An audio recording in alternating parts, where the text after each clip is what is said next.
গয়না চুরির জন্য অদিতিকে পুলিশের হাতে তুলে দিল সুধা। সম্পূর্ণ জানতে দেখতে থাকো। গল্পের শুরুতেই আমরা দেখতে পারি যে তেজ তো নিয়ে এসেছে কাঁসার থালা বাসনগুলো, আর সেটা দেখার পরে সুধা প্রচণ্ড খুশি হয়ে যায়। খুশিতে চোখের জল চলে এসেছে। আর তখনই তেজ বলে যা করেছে সবটাই ঠাম্মি করেছে। এরপর সুধা বলে সত্যি আমি ভাবতেও পারিনি যে এই বাসনগুলো আবার ফেরত পাবো। এর মধ্যেই তেজের মা বলে সত্যি থালাগুলো কি দারুণ, আবার এখানে মিনার কাজ করা রয়েছে, এত সুন্দর থালা তো কোনোদিনও দেখিনি। মা আপনার কিন্তু পছন্দ আছে, এটা বারবার স্বীকার করতেই হবে। ঠাম্মি তখন বলে হ্যাঁ তা অবশ্য আছে বড়নাথ বৌমা, এবার বাকিটা তুমি বলো। সুধা বলে আসলে এই থালাগুলো আমার বাবা নিজের হাতে বানিয়েছে। ঠাম্মির বড় ঠাম্মির পুষ্পরাগের নেকলেসটা দোকানে আনতে গিয়ে আমাকে অনেকগুলো টাকা দিতে হতো, কিন্তু সেই মুহূর্তে আমার কাছে কোনো টাকাই ছিল না, তাই আমি বাবার এই কাঁসার থালাগুলোই বিক্রি করে দিতে বাধ্য হয়েছিলাম। কিন্তু আমি ভাবতে পারিনি এইগুলো আবার আমার কাছে ফিরে আসবে। মিস্টার বসু মল্লিক আপনাকে অসংখ্য ধন্যবাদ। আর ঠাম্মি আপনাকে আমি আর কি বলবো, আপনি এভাবেই আমার পাশে থাকবেন। ঠাম্মি তখন বলে বড়নাথ বৌমা তুমি আমার জন্য আমার মায়ের পুষ্পরাগের নেকলেসটা ফেরত এনে দিয়েছো, আমি তো খুবই খুশি হয়েছি, কিন্তু তোমাকে একটা কথা বলবো, সেই কথাটা তোমাকে শুনতে হবে। তুমি এটা আমার আদেশও ভাবতে পারো। আর তখনই সুধা বলে বলো ঠাম্মি কি বলতে চাইছো। আর তখনই ঠাম্মি বলে এটাই যে তুমি এরপর থেকে ওই বাড়িতে আর যাবে না। ওই হাটটা দোকানে কি করে পৌঁছলো, নিশ্চয়ই তোমার বাড়ির কেউ ওই হাটটা বিক্রি করতে চেয়েছিল, আর তার জন্য এরকম কিছু হয়েছে। আশা করি তুমি বুঝতে পারছো আমি ঠিক কি বলতে চাইছি। সুধা বলে ঠাম্মি আমি আমার নিজের বাড়িতে যাব না। ঠাম্মি বলে না যাবে না, যেই বাড়িতে এরকম চোর ছাচর থাকে সেই বাড়িতে তোমার যাওয়ার কোনো দরকার নেই।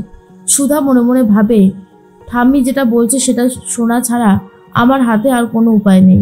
সুধা তখন বলে ঠাম্মি একটা বার আমি ওই বাড়িতে যেতে চাই, যে আসল অপরাধী আমি তাকে শাস্তি পাওয়াতে চাই, এইটুকু সাহায্য অন্তত করো। ঠাম্মি তখন বলে ঠিক আছে তুমি এইবার যেতে পারবে। এরপর সুধা মনে মনে ভাবে বৌদি তুমি যে অন্যায় করেছো তার শাস্তি তো তোমাকে পেতেই হবে। এর মধ্যেই অদিতি সংসারে কাজে ব্যস্ত হয়ে রয়েছে। তখনই অদিতির হাজবেন্ড ওই বাক্সটায় এতগুলো টাকা পেয়ে সবার সামনে নিয়ে আসে টাকাগুলো, আর বলে অদিতি আমাদের ঘরে এতগুলো টাকা কোথা থেকে আসলো, কি হলো উত্তর দিচ্ছ না কেন। অদিতি তো ভয় পেয়ে যায় আর ভাবে সর্বনাশ, এবার কি বলবো, এবার তো আমার বলার মতন কিছুই নেই। লক্ষ্মী বলে এই যে অদিতি বলছিস না কেন, চুপ করে আছিস কেন, বল।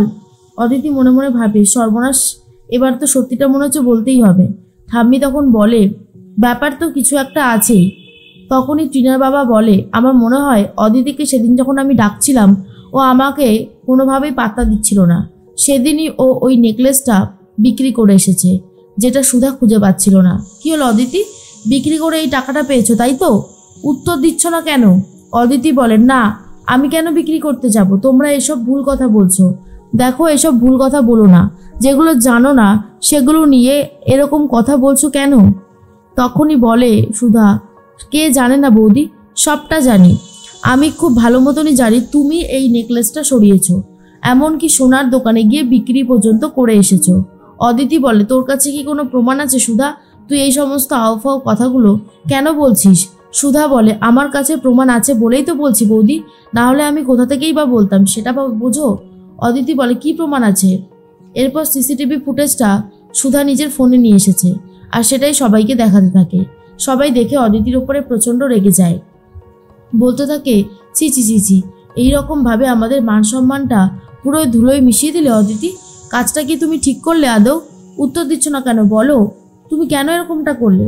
আমরা গরিব হতে পারি কিন্তু আমরা লোভী নই, সেটা আমি বারবারই সবাইকে বলেছি, কিন্তু অদিতি যেটা করলো সেটা একদমই ঠিক করলো না। এরপর এই বিচ্ছুকে পুলিশ সাজিয়ে নিয়ে এসেছে সুধা। তখনই সুধার পায়ে ধরে ক্ষমা চায় অদিতি আর বলে সুধা সুধা এবারের মতন আমাকে ক্ষমা করে দে, আর কখনো আমি এরকম কাজ করব না, আমি তোর কাছে ক্ষমা চাইছি, তোর পা ধরে ক্ষমা চাইছি। সুধা বলে বৌদি ওঠো, ও আমাদের বিচ্ছু। এরপরে বিচ্ছুকে দেখে অদিতি চমকে যায়। সুধা বলে আমি চাইছিলাম তুমি নিজের মুখে তোমার দোষটা স্বীকার করো, এই যে তুমি নিজের মুখে দোষটা স্বীকার করেছো তাতে আমার আর একটু তোমার উপরে রাগ নেই, তবে হ্যাঁ ভবিষ্যতে কখনো যদি এরকম করো সেদিন কিন্তু তুমি আর ক্ষমা পাবে না। কথাটা ভালো করে মাথায় ঢুকিয়ে নিও। সুধার মা তখন বলে, সুধা ভেতরে আয়। সুধা বলে, মা তুমি জানো তো ওই কাঁসার বাসনগুলো ঠাম্মি আমাদের বাড়িতে নিয়ে গেছে। গজাননের পুজোতে এখন ওই বাসনগুলোই লাগানো হয়। আর এটা শোনার পর তো অদিতি কথাই বারবার ভাবছিল যে অদিতি যে কাজটা করেছে বাসনগুলো তো হারিয়েই যেত। ভাগ্যিস ঠাম্মি ওই বাসনগুলোকে নিয়ে এসেছে। তখনই সুধার মা বলে, বস না, একটু একটু পরে না হয় বাড়িতে যাস। সুধা বলে, না মা, আমাকে বেরোতে হবে। মনে মনে সুধা ভাবে, জানি না এই বাড়িতে আবার কবে আসতে পারবো। ঠাম্মিকে আমি কথা দিয়েছি এই বাড়িতে আসবো না, সেই কথা আমাকে রাখতেই হবে যেভাবেই হোক না কেন। অন্যদিকে দেখা যায় তেজ মনে মনে ভাবতে থাকে, সুধা কোথায় গেল, এখনো আসছে না। এদিকে সুধা বাড়ি থেকে বেরিয়ে গিয়ে ভাবে একবার অমরবাবুর সাথে দেখা করবে। রাস্তায় বলতে বলতে অমরবাবু সামনে চলে আসে। অমরবাবুর সাথে কথা বলে সুধার, বলে, অমরবাবু আমি আপনার কাছেই যাচ্ছিলাম, বাকি ইনস্টলমেন্টের টাকাগুলো আমি আস্তে আস্তে দিয়ে দেব। তখন অমরবাবু বলে, কি বলছেন ম্যাডাম, মিস্টার বসু মল্লিক তো আমাদেরকে 30 লক্ষ টাকা পুরোই একবারে দিয়ে দিয়েছে। আর এটা শোনার পর সুধা পুরোই অবাক হয়ে যায় আর বলে, তাই? এই বিষয়ে অবশ্য ওনার সাথে আমার কোনোই কথা হয়নি। তখন সুধা ভাবে যেভাবেই হোক এই 30 লক্ষ টাকা তেজ বসু মল্লিককে শোধ দিয়ে দেবে সুধা, কারণ কারোর কাছেই ঋণী থাকতে চাইছিল না সুধা। এরপর সুধা যখন রাস্তা দিয়ে হাঁটছিল তখন হুট করে গাড়িটা সামনে এনে থামিয়ে দেয় তেজ আর বলে, গাড়িতে উঠে আসুন। সুধা বলে, আমি গাড়িতে যাব না, আমি হেঁটেই পৌঁছে যাব। এরপর তেজ গাড়িটা নিয়ে পেছন পেছন ফলো করতে থাকে আর জোরে জোরে হর্ন মারতে থাকে। এর মধ্যে একজন বাইকওয়ালা পেছন থেকে যাচ্ছিল, সে তখন গাড়িটা নিয়ে এসে সামনে দাঁড়িয়ে পড়ে আর তেজকে বলে, কি দাদা, দিনে দুপুরে মেয়েদেরকে ডিস্টার্ব করছেন? আপনি জানেন আমি কি করতে পারি? আর আপনি এরকম মেয়েদেরকে ডিস্টার্বই বা করছেন কেন? রাস্তায় পুরো লোক জড়ো হয়ে যায়। তখনই সুধা বলে, এই রে, এটা তো উল্টো কেস হয়ে গেল। তেজ তখন বলে, আমার বউকে আমি ডিস্টার্ব করব কি হাত ধরবো কি হাত ছাড়বো সেটা নিশ্চয়ই আপনার থেকে শুনবো না। তখন সবাই বুঝতে পারে তেজের বউ হলো এই সুধা। এরপর সবাই চলে যায়, বলে, দাদা রাগ অভিমানটা বাড়িতে গিয়েই মেটান, সেটাই বরং ভালো হবে। সুধাকে গাড়িতে জোর করে তুলতে চায় তেজ। সুধা পেছনের সিটে বসতে গেলে তেজ বলে, ও ম্যাডাম, আমি আপনার ড্রাইভার নই, সামনে বসুন। এরপর সামনে বসে পড়েছে আর সিট বেল্ট বাঁধতে পারছে না বলে তেজ তখন বলে, সিট বেল্টটাও বাঁধতে পারছেন না, আবার এদিকে বড় বড় কথা। সুধা বলে, আচ্ছা আপনাকে আমায় গাড়িতে তুলতেই বা কে বলেছিল? আমি তো বলিনি, আপনি তাহলে তুললেন কেন? তেজ তখন বলে, ব্যাস শুরু হয়ে গেছে, শুধু ডায়লগ আর ডায়লগ। আচ্ছা আপনি ডায়লগ ছাড়া আর কিছু জানেন না তাই না? সুধা আর কিছু বলতে পারে না। এরপর বাড়িতে ফিরে যায় সুধা।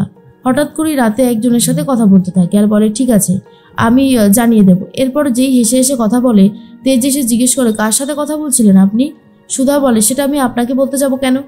আমার ব্যাপারে আপনাকে নাক গলাতে হবে না। এরপর তেজ সুধাকে জড়িয়ে ধরতে চায়, বলে, এই শুনুন, আমি আপনার স্বামী, আপনি আমাকে কৈফিয়ত দিতে বাধ্য, কথাটা মাথায় রাখবেন। আর সুধা শুনেই অবাক হয়ে যায়।